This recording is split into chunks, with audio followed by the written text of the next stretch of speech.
Welcome, Crossover Report, three guys, one mic, coming at you on this beautiful Sunday afternoon in early April. Obviously, yesterday were the two Final Four games.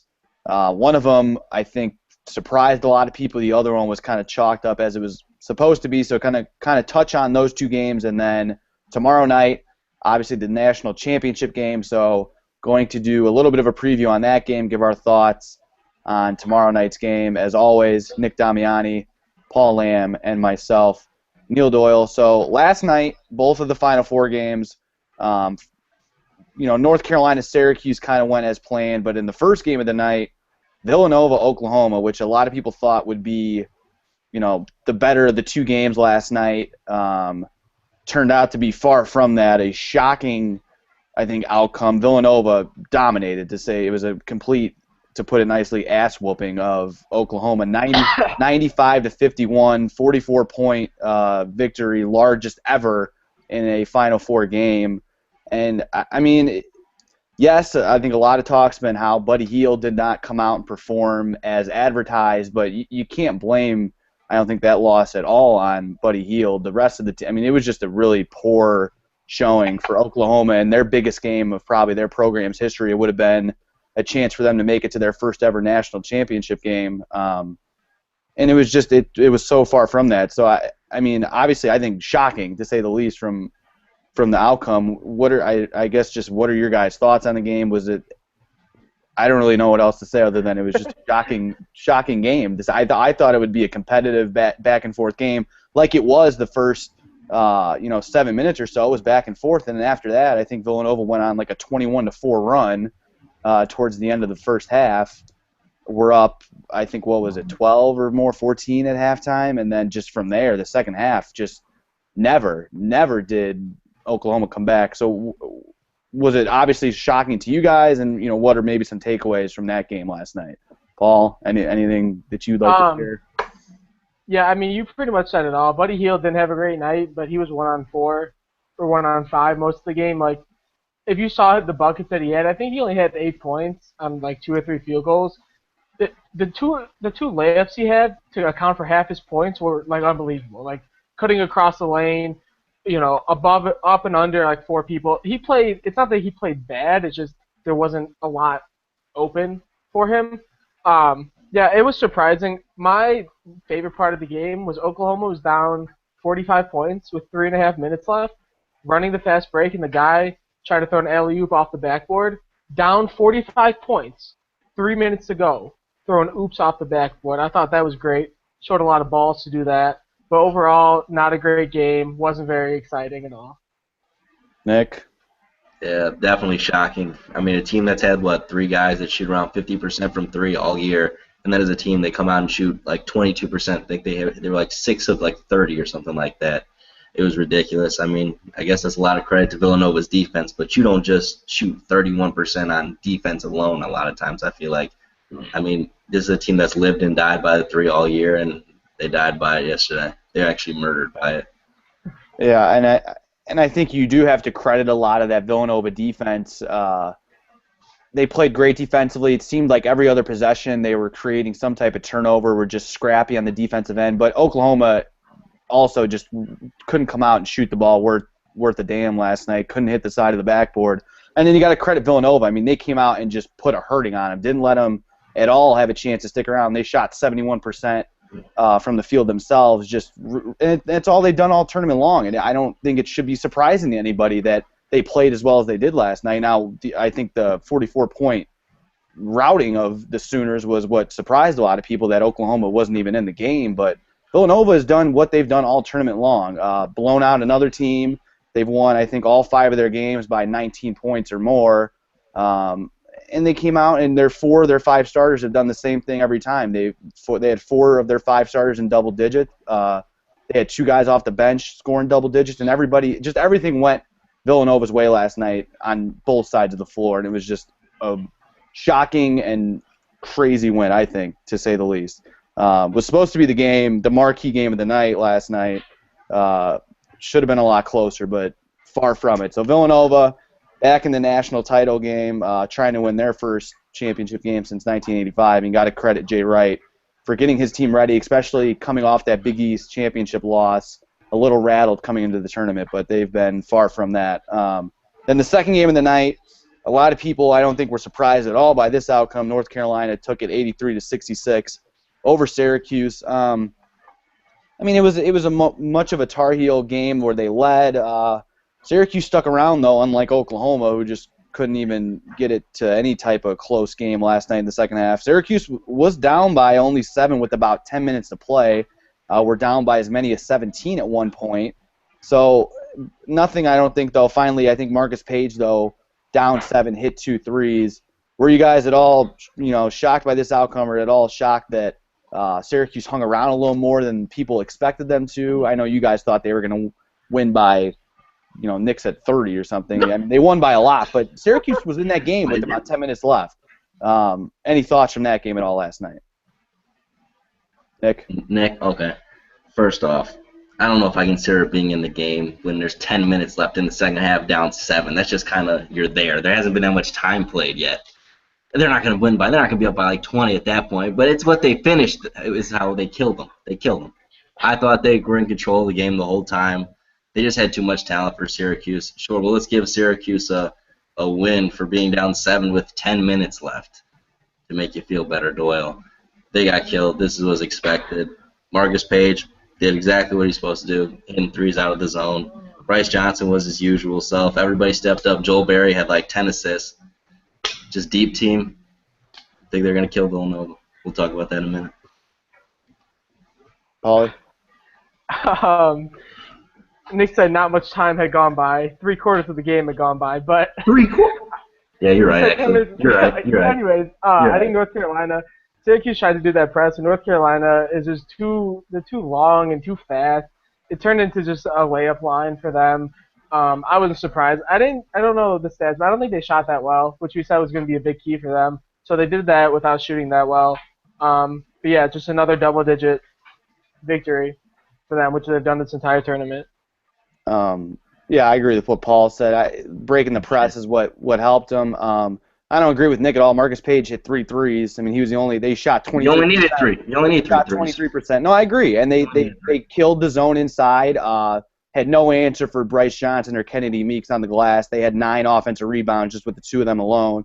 And that was going to be the problem. Was Syracuse going to be able to be physical enough down in the paint to rebound against them? And they weren't. And that was the difference maker. It wasn't because they shot the 3 well. So that's not true at all. That's not true. They were just. You said this was going to be a close game, though. Just so we're clear, I don't want you to remember you said that. I thought it would be. It was close. It wasn't. 17-point game's not really a close game, especially in March. They played close. It was going to be. Could they get on the glass? They didn't. Bryce Johnson and Meeks hurt them down low. They had, I think, 18 offensive rebounds. No, 16. So it wasn't a close game. I just wanted to make sure. It wasn't. But now this is 2 games in a row that I haven't liked. That North Carolina has let teams stick around late in the game. And they haven't shot the ball well, which I think when we start talking about this championship game tomorrow night is going to be a problem when they can't shoot. So we'll see. But, no, it was chalked up like it was supposed to be. North Carolina took it pretty easily.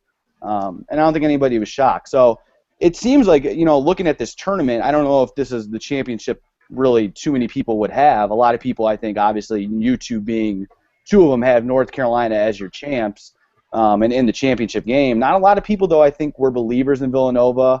And you really had to be on that bandwagon if you thought that they would come in, especially after that Big East championship loss, to come in and play as well as they have. And it's just both of these teams, to put it easily, have been dominant in this tournament. As we said, Villanova, all of their games they've won by 19, except the Kansas game, have won by 19 points or more. 2 of those games coming 44 points last night over Oklahoma, and then they won by 30 and 23 in 2 of their other games. So, obviously I think North Carolina, a lot of people thought were the best team in this tournament. So I wouldn't say, are you guys at all surprised with how dominant they've played, but would you be more surprised at how dominant Villanova has been in this tournament and just, how many games they've just routed teams by throughout this tournament? Has that been more surprising to you guys? Paulie, what are your thoughts on that? I don't think it's been surprising. They've been a good team all year. They were number 1 at one point. They always get the card that they don't play a tough schedule, but I didn't think that was true last year, and I don't think that was true this year either. I think they have a great backcourt. They shoot the ball well. They play defense well, all that. I don't think it's surprising to see them this far. I don't think that's been the most surprising storyline of the tournament. Nick, what are your thoughts on it? I think that's the most surprising thing in this tournament. They played a weak schedule all year this year. I thought they were going to be down in probably the second round like usual Villanova is, have a great regular season, beat nobody teams, and then come to the tournament not ready to play. But they surprised me. I will admit, Paul's right. They're probably one of the better all-around teams in college basketball right now because there's only 2 left. So it's surprising. You thought that was a big point. Yeah. No, my screen froze. It did freeze. No, I agree with both of you. I think it is a story point. I don't think anybody thought Villanova would be as dominant as they have, other than that Kansas game where they won by 5, but that was probably one of the best games of the tournament.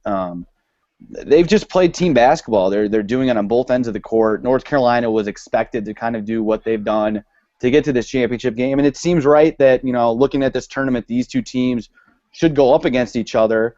So then let's get into tomorrow night's game in Houston, national championship. It's a 9:20 p.m. Eastern tip-off. So number 2 seeded Villanova, number 1 seeded UNC. Nick, let's start with you. Is it going to be a game? Well, let's start with this question before we get into more of our predictions. Is it going to be can we see a game other than what we saw last night in the Final Four where can this game be less than 10 points in a close matchup between these two? Or with these two teams who have dominated, their opponents throughout the tournament, is one of them going to just be head and shoulders above the other, and just will it be another maybe blowout game, or will we see a closer game? Nick, what do you think on that question? I think it'll be a lot closer game. I think both these teams match up really well. Villanova's got a really tough defense. Syracuse can have a tough defense, but they show that they don't have the offense that goes with it. Villanova brings that offense with it. And on the flip side, Oklahoma had that good offense, but they didn't really have that defense that North Carolina can bring to it. So I think they both match up really well. I definitely think it'll be a close game. Paulie? Yeah, it should be too. I think they do have a lot of good matchups. I think backcourt-wise should be fun to watch with Marcus Page and Archie Diacono battling it out. I just don't know what answer Villanova has on the boards. Like you said against Syracuse, North Carolina killed Syracuse on the offensive boards. I don't know who on Villanova. They got Ochefu inside, but I think there's so many weapons for North Carolina, so many big guys with Bryce Johnson and whoever else, Kendi Meeks and all them. I don't know how they answer that. So I'm hoping it's close. I think this is a 15-point victory for North Carolina. Oh, Paulie's getting into his predictions early. I think it will be closer, and I'm going on the different spectrum. I think it's closer because of North Carolina's ability to rebound. I think their size is going to be a little bit of a problem for the Wildcats. But I think that's what's going to keep the game closer. So, yes, I think it will be a closer game, and let's hope, because yesterday's games, to be honest, were just not really fun to watch. I think it was cool to see how well Villanova played and just how good of team basketball was, but they weren't entertaining games, to say the least. So we all hope they're closer. I think everybody else who's going to watch the game tomorrow hopes it's a close game, and it should be. So then let's lead that into our predictions for tomorrow night's game. I think I already know where you two are going to go because of who you have in your guys' brackets, but let's get into a little bit and say why we like which team we do. Nick, let's start with you. What are your predictions for the national title game tomorrow? I like North Carolina. I just don't think it's possible for Villanova to shoot as well as they did against Oklahoma again, especially against a team like North Carolina who's a lot better defensively than Oklahoma is. And then they're too deep, and like we were talking about in the rebounding battle, they just got so many guys that can come in there. I mean, even Joel Berry had 7 rebounds in their last game. Yeah, Meeks, like you talked about, Bryce Johnson's just probably going to be the most outstanding player in this tournament. They're just too deep, but they hit you from all different angles on offense, and they're just a solid team. And I still don't like Villanova, regardless how far they get. Just still don't like it. Paulie? Yeah, I already said North Carolina, and I'm going to stick with that prediction. I think Bryce Johnson is going to be too much. Villanova's not going to shoot 72%, whatever they shot from the field yesterday. I don't know. I don't really see it being close. I'm going opposite. I have to. I picked Villanova in our last video between their matchup with Oklahoma. I think Chris Jenkins, who was supposed to maybe be a little bit of an X factor in their last game, but a guy who was not really talked about, Josh Hart, came out huge against Oklahoma last night. They just have so many weapons. 4 of their 5 starters this whole tournament have been in double figures. They have guys off. They don't go very deep. They only go about 8 deep usually into their bench. they only play 8 guys, but those 2 or 3 guys off the bench usually always come in for productive minutes. And I think Jenkins, at 6'8", he loves to stretch the floor. He likes playing out on the perimeter more, and Bryce Johnson is not a guy that wants to go out and guard anybody out on the perimeter. I think if you take Bryce Johnson away from the rim with Jenkins out there, it opens up a little bit of an ability to drive.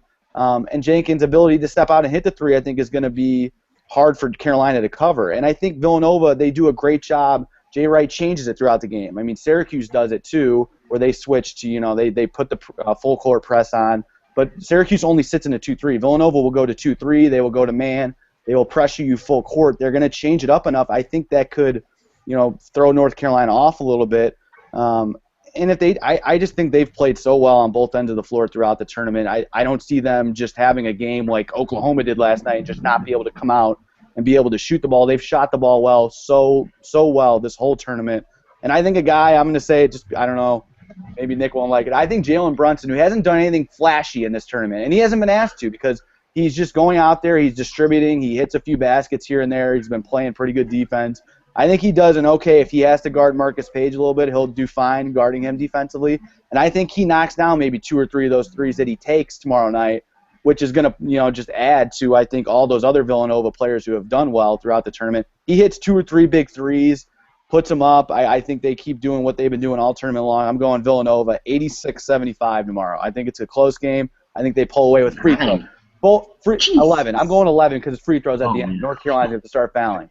86-75 though. I'm going Villanova. So I have to go away from you two. Math is hard. I went away from you two. I think you both picked Oklahoma in the Final Four. I went Villanova. I think it's the Villanova's year. First national title since '85. And they've been fun to watch. It's team basketball. I'm just hoping it's a good game. Who's your MVP? Between the two. MVP, I don't know. I mean, it's been such team basketball. Like I've said, 4 of their 5 starters have all been in double figures. I like Jenkins having a big game tomorrow. Chris Jenkins, the forwards, had a good tournament. I think his ability to step away against Johnson, he's going to have a big game, maybe 20 points for him. Maybe he's named MVP of the tournament. Just today, Buddy Hield was named Naismith Player of the Year, so I don't think a lot of shock in that. Obviously, though, yesterday did not have a good game, but we'll see. I think it was, looking at this tournament, it's fitting for these two to play each other. They've dominated in this tournament so far. And I think let's just hope for a good game compared to those games last night. Let's hope for a close national title game to end the year between these two. So that is tomorrow night, 9:20 p.m. Eastern. I think that's on TBS, Villanova versus North Carolina. I think that's going to do it for us here in this video. Any final thoughts before we head out, fellas? It's been a good season. It's been fun college basketball year. It's been the year of parity, I think there's, 8 different number 1s that were ranked at some point this year. So it's been a fun year, and let's just hope for a fun title game tomorrow. As always, you can follow us on Twitter at Crossover Report, like us on Facebook, subscribe to us right here on YouTube, and you can always visit us, crossoverreport.com. So game tomorrow, I'm sure we'll do a video on any our thoughts from tomorrow night's game. And I believe after yesterday's games, Rod 30 still in the lead at number 1. Our good friend Lauren, she might be winning the $15 Visa gift card. Although of course you two weirdos are right behind her at 2 and 3 or 2 and 4. I'm sorry, Nick's at 4, Paulie's at number 2. If you guys get UNC to win, I think you'll win. Although no, Paul will win. Paul would win if. I think Murday is up there. Yeah. Paul and Murday will tie. Well, I didn't look at. Oh my God, we'd all tie. Oh wait, no, we wouldn't. No, Paul and Murday would tie. I don't know how the tiebreaker comes down. It's the score of the game. Crossover. Oh, is it? That's right. Tiebreaker score. Score of the game. Paul needs it 76-70. Crossover Report Challenge is up for grabs tomorrow, depending on the national championship. So keep tuning the game tomorrow, and keep tune of your bracket in the challenge for Crossover Report. So should be fun. That's going to do it for us. Thank you for listening, and as always, we'll see you next time. Paul Lamb, Nick Damiani, myself, Neil Doyle, Crossover Report, 3 guys, 1 mic. Have a good day.